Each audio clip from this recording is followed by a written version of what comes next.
নমস্কার বন্ধুরা, নোনার রান্নাঘরে আপনাদের সকলকে স্বাগত জানাই। আজ এসেছি অসাধারণ একটা রেসিপি নিয়ে, এগ লাবাবদার। আপনাদের কাছে অনুরোধ থাকলো একবার অন্তত এইভাবে এগ লাবাবদার বানাবেন।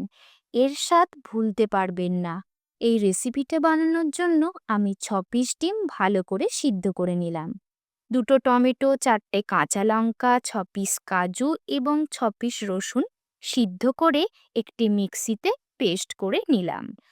এরপরে 2টো পেঁয়াজকে মিহি করে কেটে নিলাম। 5টা ডিম সুতোর সাহায্যে অর্ধেক করে কেটে রাখলাম। একটা ডিম গোটা রেখে দিলাম। ফ্রাইং প্যানে সাদা তেল গরম করে তার মধ্যে স্বাদমতো লবণ ছড়িয়ে অর্ধেক করে কাটা ডিমগুলোর কুসুমের দিকটা হালকা করে ভেজে তুলে নিলাম। ওই তেলেই 1 চামচ কস্তুরি মেথি ফোড়ন দিয়ে মিহি করে কাটা পেঁয়াজ কুচিগুলো হালকা করে ভেজে 1 চামচ আদা বাটা দিয়ে কষিয়ে নিয়ে যে পেস্টটা বানিয়েছিলাম সেটা দিয়ে দিলাম।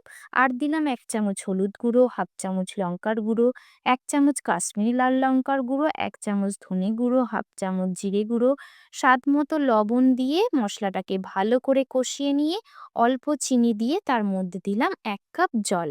জলটা শুকিয়ে এলে কিছুটা ফ্রেশ ক্রিম এবং ড্রাই রোস্ট করে গুঁড়ো করা কস্তুরি মেথি দিয়ে গ্রেভির সাথে ভালো করে মিশিয়ে নিলাম।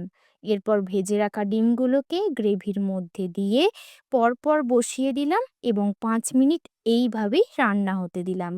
পরিবেশন করার সময় সিদ্ধ করা একটা ডিমকে গ্রেট করে চারিদিকে ছড়িয়ে দিলাম। আর দিলাম পেস্ট করা ধনেপাতা। এর স্বাদ কি অপূর্ব যে হয়েছিল আপনাদের বলে বোঝাতে পারবো না।